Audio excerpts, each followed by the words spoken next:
wow. Auf eins musst du ein bisschen achten, dass du Did you nicht see viel that? gestikulierst, weil du sonst mit dem Arm That gleich Mongolian folk singer on Letterman. No. He was That doing sounds cool. It was amazing. He was doing like You ready? 3 and 4 notes at the same time. He's like, but it was like, oh, it's so twisted. Anyway, We need a. Yes, we are. Okay. If you were a tree, what kind of tree would you be? Okay, what do you think is the difference between being there and Summerton? we spent a lot more time on Summer Teeth. I think that would be the big difference, or at least the difference in procedure that led to it being what it is. We came back to songs more often and reworked them and added to them and edited them and in some cases redid them. And being there was kind of like song a day at the end of the day, maybe do an overdub or two and you got it, and do a rough mix and that was it. And Summer Teeth, we'd leave a song alone for a couple months and then come back to it and see how it held up. And so we were kind of focused a little more. And we had more a lot time, more time. mainly the time.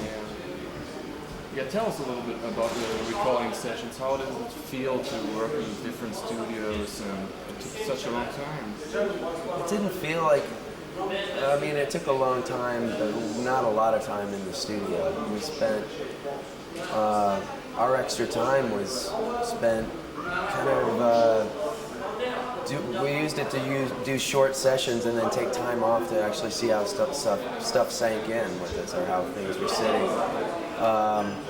We had a really good feeling about the record after the first session. We had done like 3 or 4 things on the road on the last part of the Being There tour. And then right after the last Being There tour, we did our first big session in Austin and actually got a real big chunk of stuff that kind of took a certain amount of weight off our shoulders, like. Most of it ended up on the record. Yeah, and we kind of felt like, okay, we have the core of a record, even though we know we want to modify some of the way it sounds. So it felt better being in those studios on the road than it did being in hotel rooms at that point. I think that was the main reason we were doing it. And then, it really feels like we made the record in Chicago because that's where we kind of put it all together and did. I mean, the last 6 or 8 months of it were all done. Actually, the last year of it really was almost done all in Chicago. Wake up. Really boring me. And you produced it by yourself.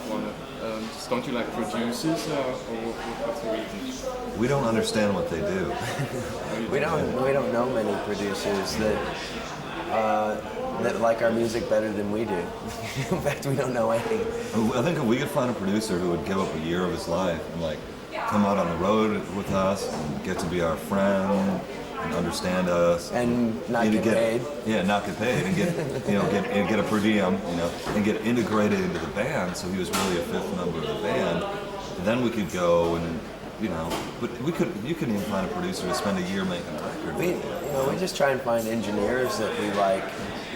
Engineers you don't have to be as intimate with, but engineers that have a lot of ideas. But there's a difference. You hire a really good engineer, and they don't have this weight hanging on them of being a producer. They're getting $50,000. They've got to come up with an opinion, whether they have one or not. And a producer does a lot of times. Whether they have an opinion or not, they're asked. Yeah. What do you think? Like all the engineers we worked with in their own unique way made suggestions and helped us out and would let us know if something was good, or if it wasn't cutting it, or if the sound was good or not. But they didn't have to do that, so we could believe it when they said it. So, I mean, all those people deserve a lot of credit. But so do we. You're making music more like traditional music, like verse, chorus, and this and that. How do you feel in these times of techno and drum and bass and so on? I feel like our music is as modern as any music. There's still people using verses and choruses, but I think techno music is like folk music or something. It's functional. It's for dancing, or there's like a real specific goal in mind with it. I think we're just trying to write songs and play songs and make songs, and I don't know. The originality isn't really originality of it as an idea, isn't a concern. The goal is to contribute something good, you know, to the world, and, you know, and make something beautiful, you know, and it makes us happy and it makes our lives more fulfilled. So I don't see any reason to like feel out of place or like we're lost or there's something wrong with it. I fell asleep during that response. I brought a tear to my eye. I was gonna say something kind of nasty, but I won't. Samati, what will be the next single? Why stop now? And what is it about? What's the next single? What's the first single? Can't Stand It? Can't Stand It? The next single, I don't know what it is. I think it probably will be Shot in the Arm. Well, the record has a sticker on it that already says it has 3 hit singles on it. So, I think it may be Shot in the Arm or I'm Always in Love. And then maybe Pilot and Sweet. And all of this, I don't know what any song is about to someone else. I don't, you know, what are they about? I would ask you that, you know. They're all about heartache and longing. It's a love ache. And a longing for a heartache. So, will there be a video? Is it already done? And what is it about? We're trying to get. Should we talk about it? We really have. We want to do a video. We potentially could get Claudia Schiffer in our video, and I'm not kidding. So we're really gunning for it. And if we can't get her, we're just gonna get like a life-size poster of her that we carry around with us in the video. Like we don't really need a video. We can't afford a video, but we told the label we would work it off for the rest of our lives. It's worth $200,000 to meet Claudia It's worth Schiffer. $2 million. She's gonna produce our next album. If she can't do, you know, the video. What is it like for you performing the new stuff tonight? Nerve-wracking, Yeah, but fun. It's closer to being like the record than we thought it would be, but it's still a challenge. We're still learning the songs, so there's more thinking involved. And that always makes you more nervous. In a couple weeks on the road, we won't be thinking about it anymore, and it'll be really fun. But these are some nerve-wracking early shows, and it's the songs are a lot more challenging for us. We just have to be a lot more texturally careful about our individual sounds on stage and play a little bit quieter, I think. There needs to be a little more communication than just kind of like the big sonic onslaught that we used on being there. Which I don't know if we actually, last time we were here, I don't know if we quite had the sonic onslaught together. No. But later in that year, we just kind of got out of control.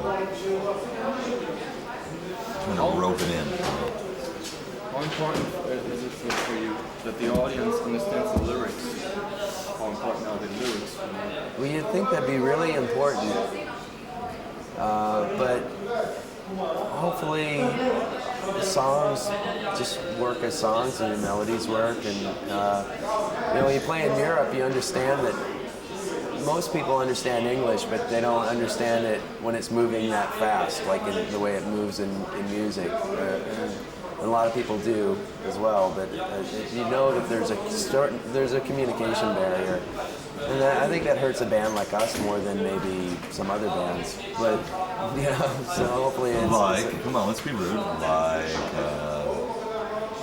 That just hurts our feelings because we're really sensitive. Who do we hate lately? Let's see. I hate Prince Billy, Bonnie, Prince, Will Oldham, bullshit, Palace crap.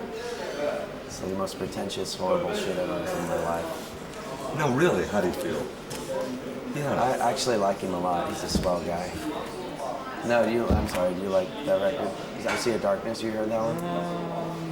It's okay. I like the Palace. I like a couple Palace records a lot better. So, will you come on tour again and join me? Yeah, definitely. We seem to be doing well in Europe. in the States, things are about the same as they've ever been, so we'll tour there a fair amount, but I think we'll be able to come over here a lot more than we ever have. Is it June? What? June maybe? June? June or something? I think we're coming I in. think we actually have some things kind of roughly We're sketched opening out. for REM for a while over here. So. Hopefully, if they give us enough money.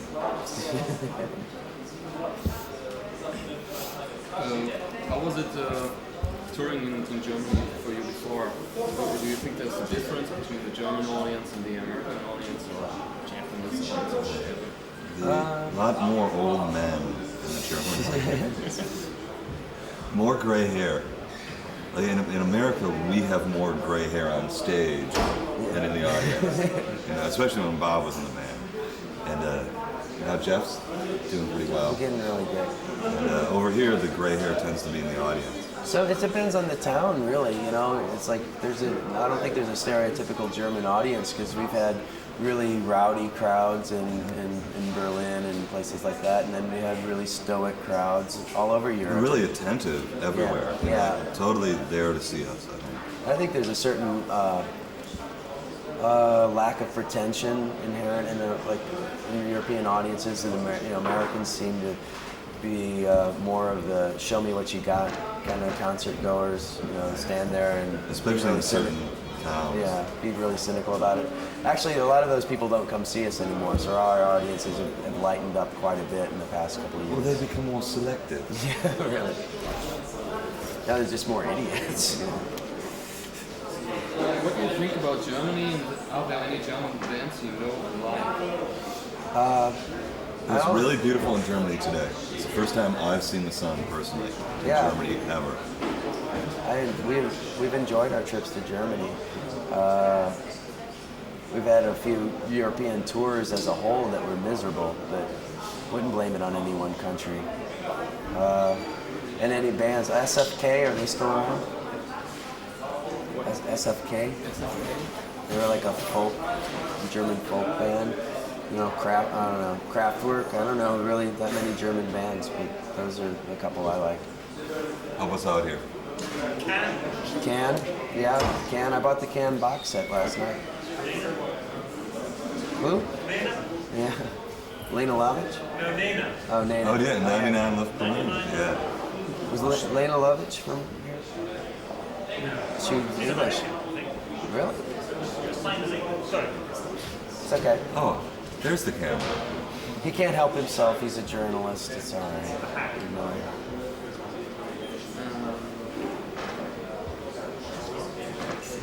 Scorpions. Now the way the Scorpions sang, that broken English was so.